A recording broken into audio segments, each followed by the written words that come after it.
Dr. Morgan, sometime when you aren't too busy, when you have a moment, I'd hate to inconvenience you. Would you mind telling me how it feels to murder 180 men? 181, including yourself. Stand by for science fiction and comedy.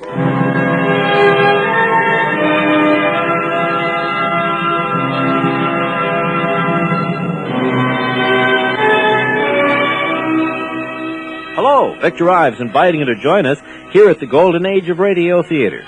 This time we're going to turn back the clock to relive the golden moments of radio's yesteryear and bring you two of the greatest radio shows of all time. First, Dimension X, in an episode entitled Courtesy, first broadcast July 26, 1951.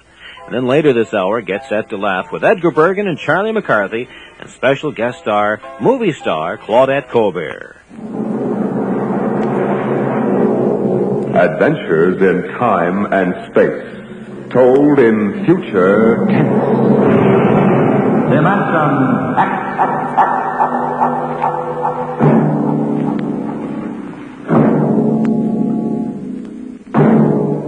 Dimension X.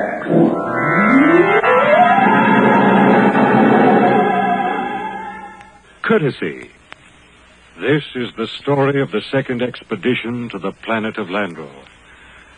I'm recording it for any future expeditions which might land on this godforsaken sphere, in the hope that they may learn from our tragic example. As I write, there are 2 of us left.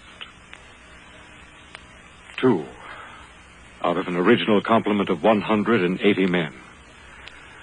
One of us, myself, will be dead in less than 23 minutes. As for the other, heaven have mercy on him, I do not know.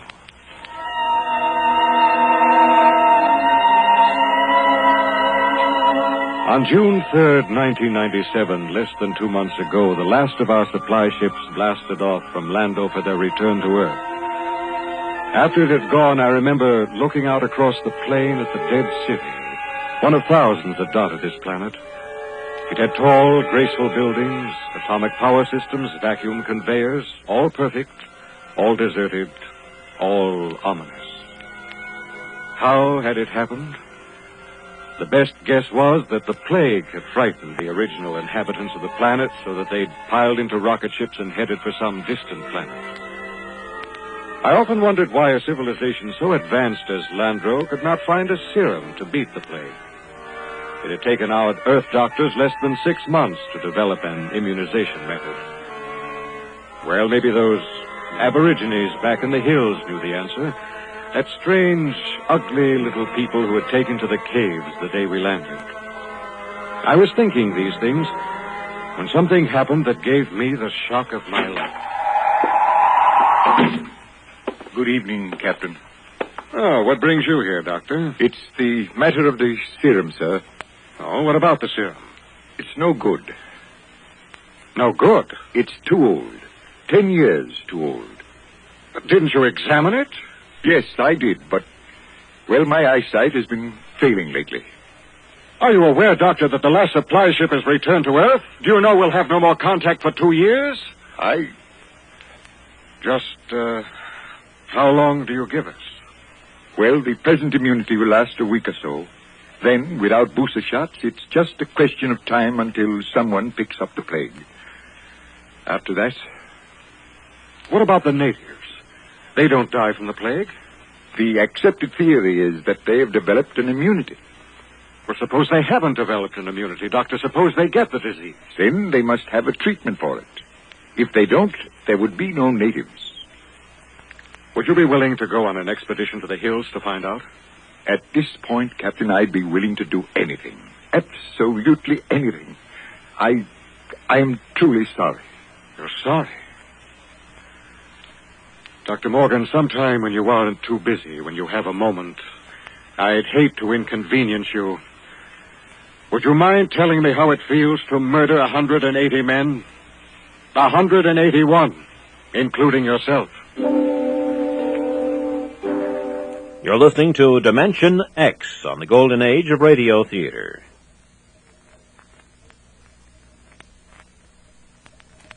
This Dimension X program was first heard in 1951 and later broadcast on the X-1 series August 18th, 1955. I did a lot of thinking after Dr. Morgan left my hut. It was still unreal for me. After all, the planning of an expedition was no simple thing. You put into it the result of years of training and experience, years of study at the academy, years of learning how to handle men and natives. Every man on my crew was hand-picked for his skill. And yet, a simple thing like a myopic surgeon misreading a label could blast the whole thing. Yes, it was a shame. And I did the only thing I could think of. I yelled for Bat Ears Brady. Brady! Get your carcass in here. Take the lead out. Okay. Well, what's up? Sit down, Bat Ears. You got trouble, Kid? We got trouble. What? The serum's no good. What? Morgan forgot to check it. It's 10 years too old. Holy jumping snails. You're going to court-martial That wouldn't do much good. We'll all be dead pretty soon unless somebody figures something out. Well, what are you going to do, Kid? Well, there's only one chance. One chance in 10 million. What? The natives. Them cave rats. What good can they do us? Now, they don't get the plague, so maybe they know a cure. Okay. Let's get a few of them and beat it out of them. That's why you're here. Shoot. How'd you like to come along on a little expedition up to the cave country? You, me, the doctor, and Faulkner. Faulkner? Now, listen, Cap, he's worse than the doctor. Yes, but he knows more about the native culture than anybody here. He's the only one who's completely familiar with the records of the first expedition. Okay, so it's me, you, the doc, and Faulkner. When do we start? Tonight, in half an hour. We should reach the cave country by tomorrow. With luck, we'll be able to find natives before night.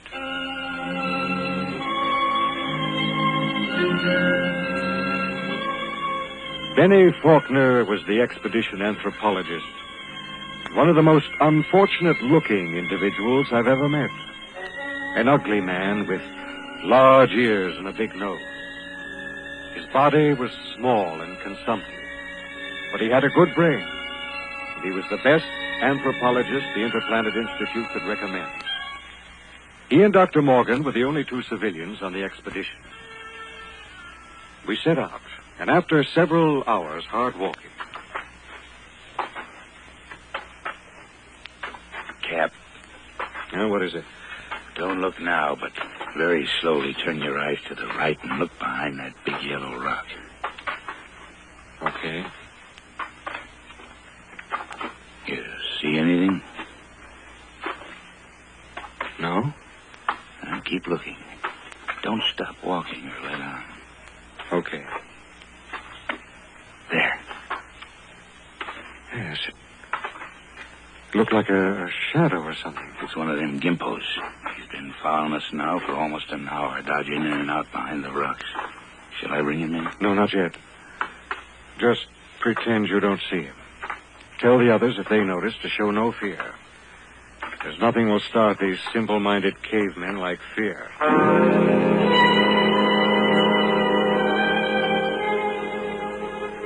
The manual said, "Under no circumstances shall a member of the patrol display fear before a native. The dignity of the Earthman must be preserved at all costs." Just before dawn, we reached the cave country. We were tired and hungry, and we stopped to cook some food and rest.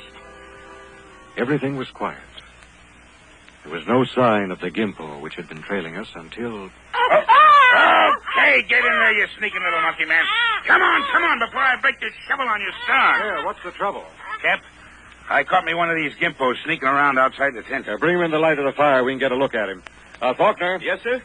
Keep an eye on him. Try to establish some communication. All right, get in here. Look out. No need to knock him down, Bat Ears. Oh, that's the only language they understand. See if you can reach him, Faulkner. Okay, Captain. I'll need a drum of some sort. A what? Well, they have no language as we know it, and they have a very rudimentary sense of hearing. I find they communicate with one another through a very primitive kind of vibration of the tongue. The closest I can come is a series of drum beats, a sort of Morse code. The psychologist on the first expedition had it worked out before he was killed by the plague. I've studied his notes, and I think it'll work. You mean these little critters can talk to one another? Yes, I believe they can. At any rate, we'll have a chance to find out. Do we have something I can use for a drum? Here, take my water bottle. Thank you, Doctor. Now, I'll tap it 3 times. That's a greeting of some sort. Just a moment. Yes, sir? I don't want you treating this fellow like an equal. Don't give him the idea that we're desperate. Once they sense that, you're lost. I have to communicate with him, sir. Now, just bear in mind what I said. Dignity. Yes, sir. I'll do my best, sir. It was a strange sight. On one side of the water bottle crouched little Benny Faulkner, looking for all the world like a human spider. Across from him crouched the Landry, a humpbacked, gray little creature with an enormous head and those huge, soft lavender eyes. Every few moments, one would stop the strange tattoo of communication, and the other would take it up. I'm setting forth in this narrative the most vital part of their conversation, as Benny Faulkner later transcribed it from the best of his memory. Benny asked, "Why were your cities abandoned? Was it the plague?" The native said yes. Benny said, "Do you still fear the plague?" The native answered yes. "Do any of your people become afflicted?" The answer was some. "How do you treat them?" Silence. "How can we find a cure for the plague?" More silence. Then the native said, "Go among my people." Then he asked, "Will we find the answer among your people?" And the native replied, "My people have the answer." Then he said, "Will you tell me the answer?" The native repeated, "Go among my people." As far as the Landrian was concerned, the conversation was ended. He rose to go, and Faulkner stepped from his path, but Brady was there to ensure the bed. Hold on there, bucko. You ain't going no place. Don't maltreat him, Brady. What did he say, Benny? He says his people have the answer. What do you think? There may be some truth in it. He says some of his people still get the plague. That must mean it isn't a question of immunity. They must have a cure. Well, he wasn't clear on that. Then they must have a vaccine to keep it from spreading. Does he know? His answer is for us to go among his people. Well, that leaves it up to us. The first level of caves is on top of that cliff about a mile ahead. It's a trap. I'll bet my last dollar on it. Well, maybe not. And we'll have to risk it. Wait. Well? Let me go. I got you all into this. But how will you talk? Benny here can give me enough of the code so I can ask the big question. You understand that they might just decide to cut your throat? I'm fully aware of the risk. All right, Doctor. You go ahead. We'll wait at the foot of the cliff. If you aren't back down in 3 hours, we'll come up after you. What about the Gimpo here? We'll hold him as a hostage to ensure the doctor's safety. If the doc comes back, all right, we'll let him go. If not, well, that's your job, Brady. A pleasure. You're listening to Dimension X on the Golden Age of Radio Theater. And now back to the Dimension X. It took Dr. Morgan about an hour to pick his way up the side of the cliff to the first of the openings where the Landrians lived. He waved to us before he entered the mouth of the cave, and we waved back. Then we settled down to wait. It was a long, long wait.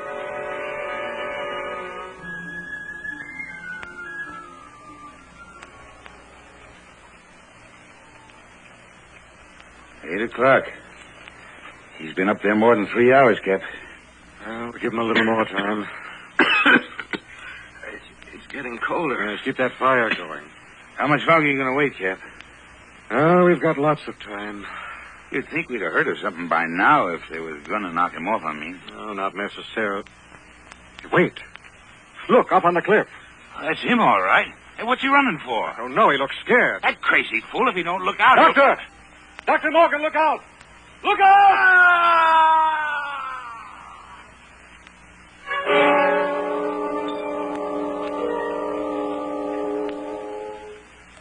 found the doctor at the foot of the cliff, crumpled and broken. There were no marks on his body, nothing except a twisted, mocking grin on his face. Oh, yes, and one other thing. Scrawled across the pad he had taken with him on which to make notes concerning the answer was a single word. The word was courtesy. We threw the paper away. The expedition was a failure, though Bat Ears claimed he'd get it out of the Gimpo if I'd let him. I nodded in agreement. Bat Ears took the little native off behind an outcropping of rock. He was back in 15 minutes, dripping with sweat. Well, let's go, Cap. Nothing. But nothing. Is he, They ain't made very good, these little gray people. They come apart too easy, so let's go, huh, Cap? All right. Benny. Benny, what is it? I feel kind of sick. All of a sudden, in the back of my head, a dull kind of pain. Let me see your tongue. Come on, give him a hand, Bat Ears. We've got to get him back to camp. What is it? I'm not sure, but that blackness on the tongue and the headache, it could be the plague.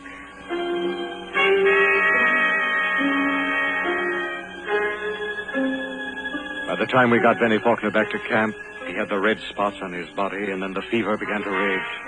It was the plague, no mistake about it. Before morning, Collins, the supply sergeant, had it. Then it was Peabody. After that, the men went down like 10 pins. Then one morning, Bat Ears Brady dragged himself into my tent and sat down. The lines in his face told me the end was coming pretty fast. Sit down, Brady. What's the count? 6 left. We buried the chaplain today. Got anything to drink? Sorry, I'm all out. How about a cigarette, then? You got a cigarette? Yeah, sure. Here. How's Faulkner? I don't get it. He's still alive. Still alive? Yep. In fact, he's getting better. He's sitting up. Holy mackerel. Oh, it's a good cigarette. It's like any other. No. This one's different, Cap. This is my last. What do you mean, Brady? Take a look at my tongue. See? Little black spots.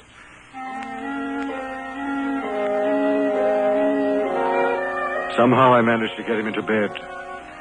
He was already raving when I gave him the last of the morphine. It was incredible. Big, brawling, Bat Ears Brady, a tower of strength, lying sick and whimpering on a cot. When he died, I went out on the moors to think. The sun was a dull red glow. A cold breeze whipped up. But somehow I couldn't forget Faulkner. Why should Faulkner recover from a plague from which no man has ever recovered? Surely there must be a reason. Nothing happened without a reason. I turned and went back to see Benny Faulkner. Hello, Captain. Hello, Benny. How are you? Pretty good. I got up and walked a couple of steps today. How goes it? Brady's gone. Oh, I just buried him. Listen, Benny, there must be some reason why. Well, there's nothing strange about me, nothing different from any other man. There must be.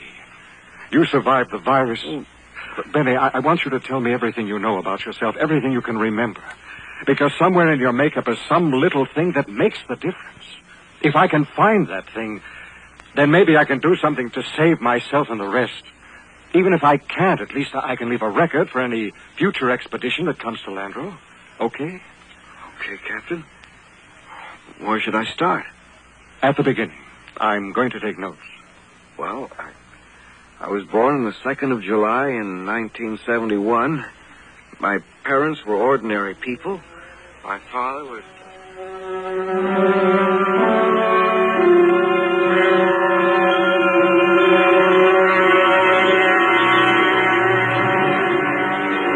Look, Captain, I've told you everything I can remember. 3 days now you've gone over me, pawed me, questioned me. What else can I tell you? Benny, let's go over that last part once again. Where should I start? Take it from where the native started to walk away. You stepped out of his path, and Brady grabbed him. Okay, so I stepped out of his path. Why? What do you mean, why? Why did you step out of his path? Why not? Courtesy, I guess. What's the matter? Courtesy. That's the word that Dr. Morgan had scrawled in his notebook. Well, I don't see that. I don't either. But tell me, Benny, why should you want to be courteous to a native? Why not? What about maintaining your own dignity? Are you talking about dignity or arrogance? I don't know. Benny, listen, maybe we were all wet in our deductions. Maybe these cities here on Landro weren't deserted centuries ago. Maybe these little people up in the caves are the same people who used to live in those big cities. Why would they leave? Maybe they found out the big cities weren't the answer.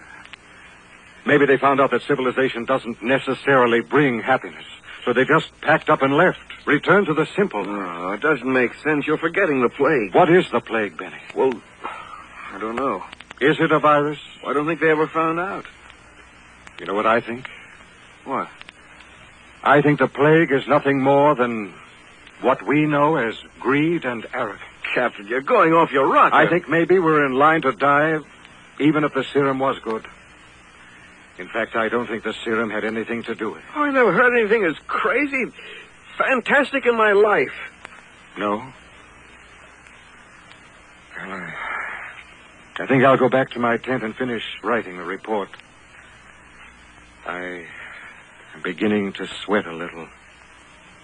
Captain, maybe it isn't the plague. It is.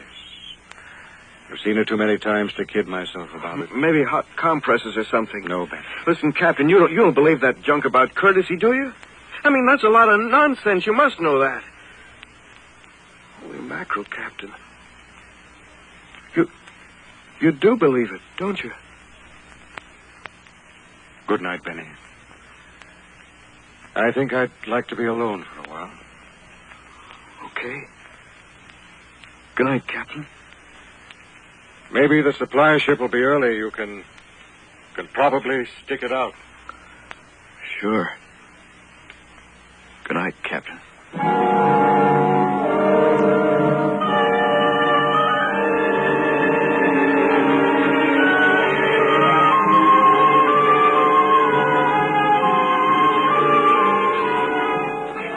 This concludes my report. I'm turning it over to Benny Faulkner in the hopes that he will be able to transmit it to any other expedition commander who contemplates exploring the planet of Landro. The fever is beginning to mount now. My hands tremble as I write. The end should not be far off. There's little question in my mind as to what it will be. You see, I didn't have a chance. I stepped out of no paths. I showed no courtesy.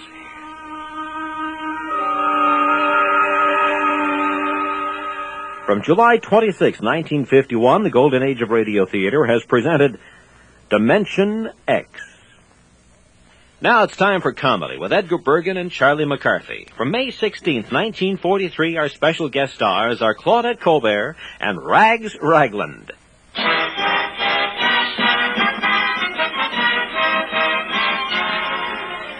Edgar Bergen, Ray Noble and his orchestra, Dale Evans, the sportsman, our guests, Miss Claudette Colbert, Rags Ragland, and Charlie McCarthy.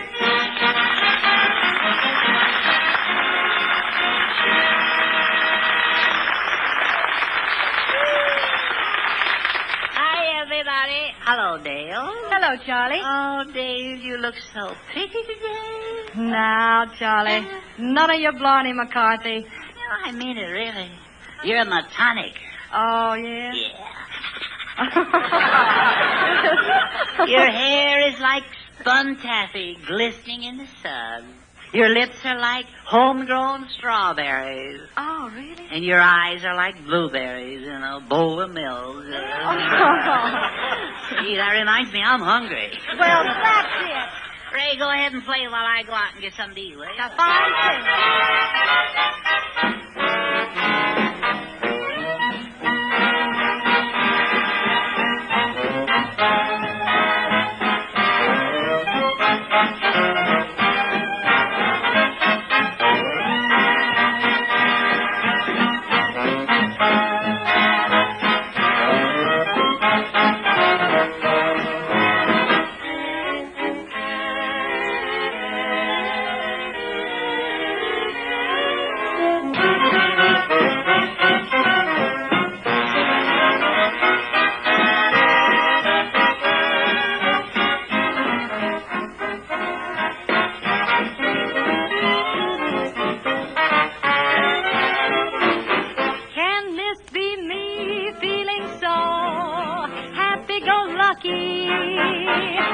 Looking in your happy-go-lucky eyes. Can this be me feeling so happy-go-lucky?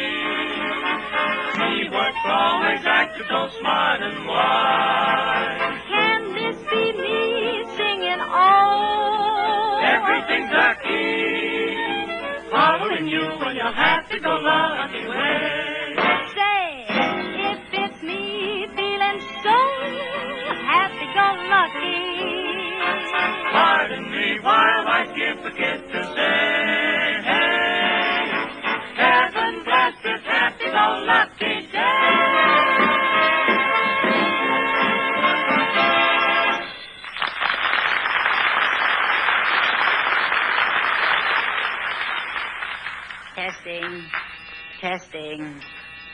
Testing. Oh, testing. 1, 2, testing. Charlie. Silence, please. What have you got there? This is my own invention, Bergen. Oh, I see. Yes. It's the latest thing I have here. It's the latest thing for locating buried treasure. I see. Buried treasure. Yeah. A sort of a divining rod? You might say so, yes. Well, what do you call it? Well, I call it the tried and true treasure tipper-offer. Oh, yeah. Scientific, yes. So now you're an inventor. Yes. Mm-hmm. Haven't you heard of me before? No. Infringement, McCarthy? Oh, yes. Oh, I see. Well, as an inventor, just what innovations have you given to the world and humanity? Well, there's so many. Right now, I'm working on reversible roller skates. Reversible? For backward children. Oh, I see. Yeah. That ought to be good, yeah. I'm also perfecting a silent foghorn. A silent foghorn? Yes. For clear days, Well, you should certainly make a fortune at that. Yes, I think so. The way I figure it, and I seldom figure right, no. In a few years, I should be worth a veritable king's ransom. You think so? Well, this tried and true treasure finder of yours, it interests me. I imagine it would, yeah. Does it work? Does it work? Yeah. Why, it not only locates buried treasure, but it finds things that are lost, too. Well. Uh-huh. Things that are lost. Uh-huh. Well. And stop rubbing your head when I'm talking. Yes. What is the working principle of it? Well, it's something like one of those mine detectors that the Army uses. Oh, you mean the sappers? Yes, that's it, yeah. You see, I put earphones on, and then I go along the ground with a detector on the end of a stick. Oh, I see. Mm-hmm. And have you located anything yet? Well, the other day... This is rather amusing. The other day, I picked up a conversation between two gophers. Oh, yes. Two gophers? Yes, sir. Mm-hmm. And what were they saying? Well, one of them said, What's that McCarthy up to now? Well, that's quite a device. Ray, did you see this? What is it? It's my own invention, Ray. Uh-huh. Yes, it finds minerals and things like that. Minerals, huh? Yes. I say, does it really work? Does it work? Only last week you followed a platinum bond for 5 blocks. Nothing, old boy. I can do that myself. Oh, yeah. Very simple. Mr. Noble, now, you know what I'm going to do for you? No, Charlie. For a reasonable sum. Uh-huh. I guess that sounds good to you, doesn't it? Well, Yes, wouldn't be too I sure knew about you'd that. like that part of it. Yeah. For a reasonable sum, Yes. I will make you one of the bag holders. No, I mean stockholders.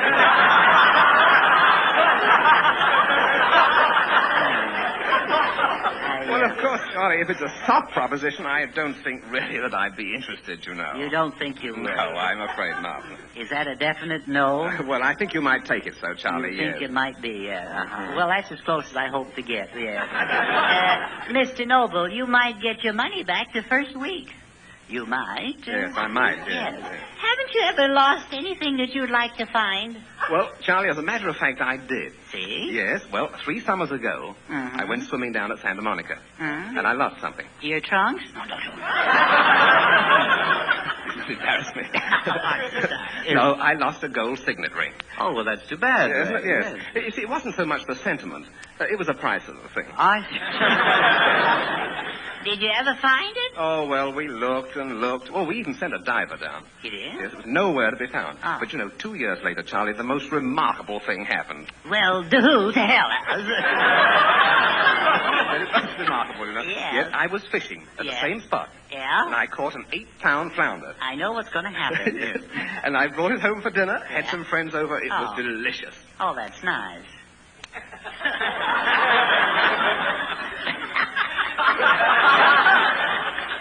You ask him, sucker.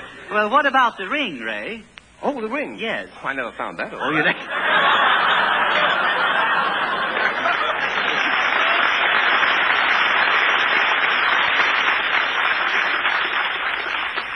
I wish we could quit right now. I wouldn't have him for a stockholder under any conditions. I don't blame you. Now, what about you, Bergen? Well, Charlie, I'm not going to buy stock in this gadget until you have proved its worth. Oh, I see. Has it found anything of value? Has it? Yes. It certainly has, Bergen. It has already located a rich vein of pure anthracite coal. No.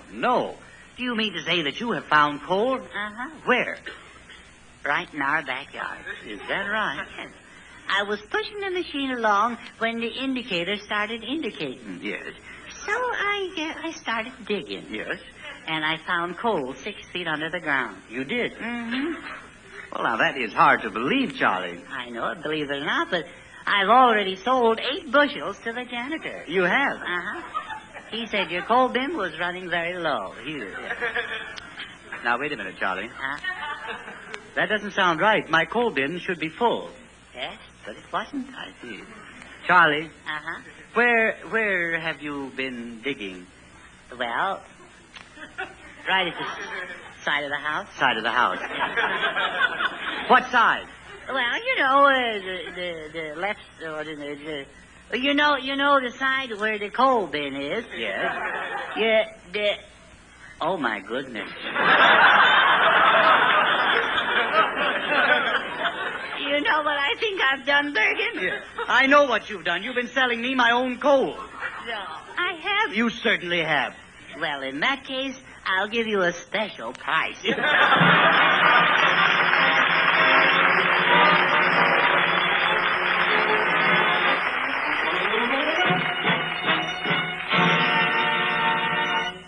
Burlesque, and we mean the burlesque of gone but not forgotten era, produced so many theatrical greats that it became known as the cradle of show business. Among the latter-day alumni is Rags Raglan, now one of the screen's brightest comedy stars. Skimming over the fact that he will soon be featured in Metro-Goldwyn-Mayer's Dewberry Was a Lady, Rags begs leave to return just this evening to his first love. Baggy pants, putty nose, straight man and all. So just imagine that the candy butcher has finished selling his prize packages. The curtain rises and we hear that immortal classic, The Sausage Bit, and Rags Raglan.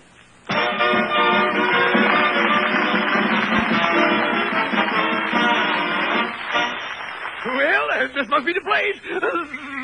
Well, Frank and Al, how have you been? Well, Rags Raglan. How have you been, Rags? Oh, great. Hey, Frank, I'm in a new business now. What is it? Oh, I'm selling rabbit sausage. Rabbit sausage? Yeah. Oh, yes, I heard about it.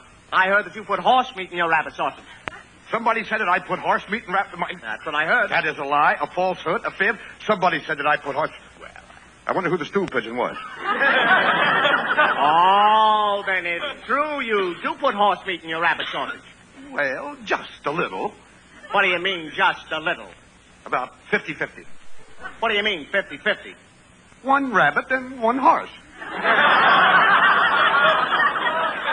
One rabbit and one horse. Well, you can't give them all horse meat. You know you can't cheat the public. Oh, of all the dumb people that I've ever met, you certainly are the dumbest. Oh, I'm dumb. Yes, you are. I guess you're smart. I'm smarter than you'll ever be. Well, I'll tell you what I'll do. What? See how smart you are? I'll ask you 3 questions, and I bet you can't say sausage the 3 questions that I ask you. You mean to say that I can't answer sausage to any 3 questions that you would ask me? That's what I said. Of course, you'd like to make a little bet on this. Well, make it easy on yourself. Okay, $10. Now make it easy on me. All right, $5. Tell you what I'll do. What? Bet you a dime. A dime? Why, I wouldn't waste my time for a dime. Make it some real money. Okay. I'll bet you $1. $1? Yeah. Okay. And to show you how much confidence I have in my own intelligence, I'll allow you to hold the money. Oh, I can hold the money. Yes. There's your $1. Here's my $1. Uh-huh. Now, the idea is you've got to say sausage the 3 questions I ask you. Right. Right? Uh-huh. Okay, question number 1. Now, there's an old lady walking down the street. What street? Just a street. I know, but the street has a name. I'd like to know the name of it. It's just a street in the story. Oh, I see. The street is fictitious. No, it's paid. Let me tell the story, will you? Go right ahead. There's an old lady walking down the street. Yes. Yes. Now, on her arm, she has a basket of sausage. Which arm? It's, must I tell you? Well, I'd like to know which arm she has the basket on. Okay, it's on her left arm. On the left arm. Yeah, it's a left-handed basket. Yeah. Now, in this basket, she has a load of sausage. What kind of sausage is it? Country or link? It's, I don't know. The basket is covered up. Ah, but if the basket is covered up, how do you know there's sausage in the basket? Because I'm telling the story, and what I want in the basket is in the basket. It's sausage. Okay, go ahead. Now, the old lady's walking down the street with a basket of sausage on her arm when a car hits the old lady. What kind of car? Oh, here, take the money. Forget the bet. I don't want to bother with... No. After all, I want to win the bet fair and square. All right. A car. It's just a car. All right. The old lady's walking down the street when a car... Look. What? This old lady is getting pretty old by now, you know. All right. All right. She's walking down the street when... And look, a car didn't hit the old lady. No? She tripped and fell. Oh, I see. What time did all this happen? Sometime during the day. I realize that, but was it A.M. or P.M.? It was, A.Z. A.Z. Yeah, after supper. You stop bothering me. Oh, go ahead with your story. The old lady, when she tripped and fell, the old lady fell over here, and the sausage fell over there. Yes. Now, if you were there and seen what happened, which would you pick up? Would you pick up the old lady, or would you pick up the sausage? Sausage. You're just the type. Yes. Well, that's one question down. Yes, All right. I won. Second question. Uh-huh. All right. There's a house on fire. Uh-huh. I don't know how the fire started. They built the house with the fire in it. It's a firehouse. I don't know. And on the second floor, there's an old lady. I don't know the old lady. I was never introduced to her. She's hollering, help, help, help. Now, beside the building on the pavement, there's a ladder. It just happened to be there. And next to the ladder, there's a sausage. Link sausage. Now, when you hear the old lady holler, help, help, save me, which would you put up against the building to save the old lady? The ladder or the sausage? Sausage. I was afraid of that. Yeah. I'll see you around sometime. Now, just a minute. We have about $2 worth of unfinished business here. Oh, yes. What was that last question? I said, if you win this bet, what do you want? The money or the sausage? Sausage. Okay, take them. We'll be back to Bergen and McCarthy in just a moment on the Golden Age of Radio Theater. Don't go away.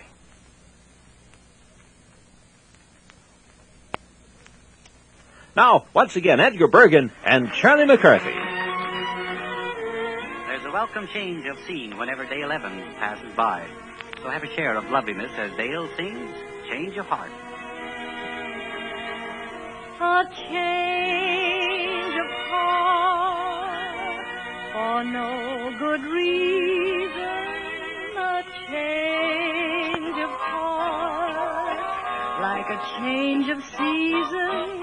Yesterday was springtime, blossoms filled the air, but today is autumn and all the trees are bare. A change of scene made you forget me. I'd change your mind if you'd only let me. Yesterday you loved me. We were happy then. So won't you have a change of heart again? Now yesterday was springtime, and our hearts were in rhyme. A change of heart. I'm blue, sweetheart. A change of heart. Since we're apart, Like a change of season. Yesterday you loved me. we were so happy then. You could bring back the spring. You could make my heart sing. If you'd have a change of heart again.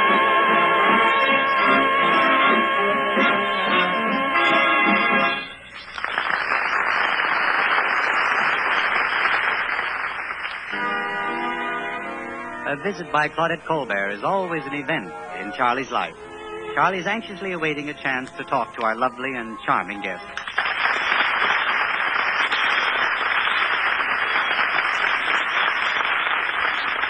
You're right, Claudette. We've all got to pitch in. We certainly do, Charlie. And do you know what I've decided? No, what? Instead of spending my summer vacation camping and fishing, this time when school closes, I'm going to get a job.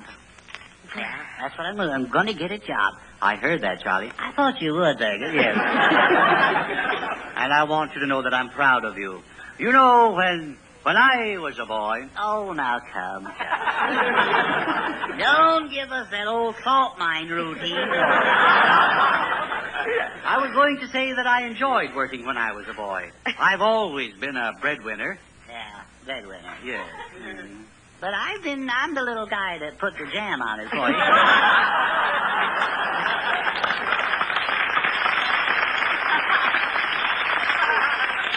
Tell me, Charlie, have you got your job yet? No, I haven't. No. But I don't think I'll have any trouble finding one. You know, there's a surplus of manpower shortage. You know. Well, Charlie, whatever position you decide on, give it your full time and interest. Work like a beaver. You mean build dams? And that sort of thing? And flap my tail? No. No. Claudette means enjoy your work. Don't be a clock watcher. Oh, no. I'll be a whistle listener. Charlie, you know what kind of a job you should get? Something that would keep you out in the open air. Open air, yes. What for, till example? For Well, how about a mail carrier? Mail carrier? No. You know, that would fit Bergen better than me. Me? Yeah, well, why me? Well, you've already got the pouch. Now, wait.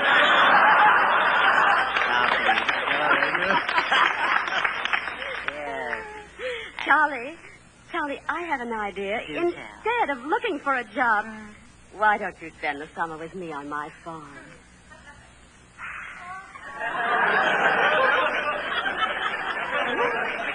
Oh, I must think this over.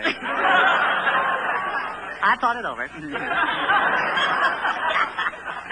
I ain't that dumb. Do you have a farm? Yes, I have a farm on an island. Uh-oh. How would you like to be my man Friday? Friday? Yeah, man, and all the rest of the week, too. Oh, Charlie, that'll be wonderful. Yeah. I can see us now. Just the two of us whiling away the summer. Oh, it's lovely, isn't it? Oh, yes. Yeah, smell that new mown hay. Basketing in the sunshine. Just whiling away the summer. Oh, you won't be whiling away the whole summer. No? Oh, there'll be a few chores to do. That chore sounds a little bit like work. I hope I'm wrong. Oh, well, Charlie, it won't be very difficult. You just see that the house is neat and tidy, and you may have to wash a window or two. Yeah. Well, washing windows isn't so bad. If there aren't too many windows. Oh, no, there aren't so many. First, you wash the living room windows. C'est fini presque tout de suite. We do? And then you wash the dining room windows. Uh-huh. Et voilà. I see. What is this, voila and pushtikatushi? What's all that stuff on the windows? How did you get there? They're French windows. Oh, Claudette, you shouldn't have. No, I know it. Oh, well, now, with all this window washing, what about some of that green stuff? Green stuff? Oh, you mean the lawn? Oh, yes. No. There'll be plenty of lawn for you to mow. No, not at all. I am talking about Moulin. You know, Monnier? Monnier. Money? Oh, no, Charlie, I wouldn't think of letting you pay for your room and board after all the work you're going to do. Miss Colbert, you're the most misunderstanding girl I've ever met. Now, how late can I sleep around this thing here? Charlie, you can sleep as late as 5:30. 5:30? Mm-hmm. Do I have to languish in bed that long? Well, you can get up earlier if you want to, you know. You'll have plenty to do. Sure. Now, here's your routine. First, you get dressed. Well, I'm glad you told me. I never would have thought of that. What's next, Simone Legree? Well, Charlie, I have a very valuable old English sheepdog. Oh, dear. Yes. Now, you see, he has to be exercised. Of course. So you walk the dog around the porch. Uh-huh. I walk him. Yes, for 2 hours. What's the matter? Is he crippled? No. Then you have breakfast.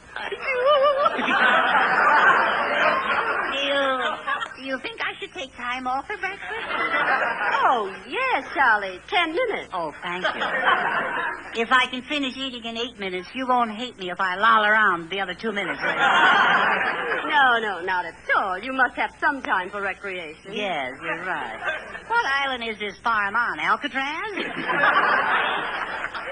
No, now, Charlie, directly after breakfast, you mop up the porch, and then you run the dog around for another couple of hours. What, again? Athletic little mutt, isn't it?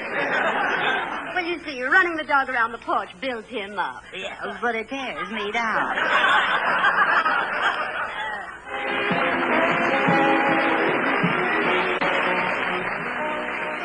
That's Edgar Bergen and Charlie McCarthy from May 16th, 1943. In just a moment, we'll answer the question, what was the show with the words sung so clearly you can understand every word? Starting in the early 1930s, a show called The Manhattan Merry-Go-Round made an imaginary tour of Manhattan night spots. Ford Band, the show's announcer, claimed that the words were sung so clearly you can understand every word and sing them yourself. The word I always got most clearly announced by Ford Bond was the word powder, in the name of the sponsor, Dr. Lyon's Tooth Powder. The singers on the program included Thomas L. Thomas, and it was produced by Frank and Ann Hummert of soap opera fame. Well, that's it for this golden age of radio theater. Victor Ives thanking you for being with us and apologizing to the memory of Ford Bond. Join us next time we turn back the clock to relive the golden moments of radio's yesteryear and bring you the greatest radio shows of all time, so you can sing every word yourself. Thanks for listening. Bye-bye.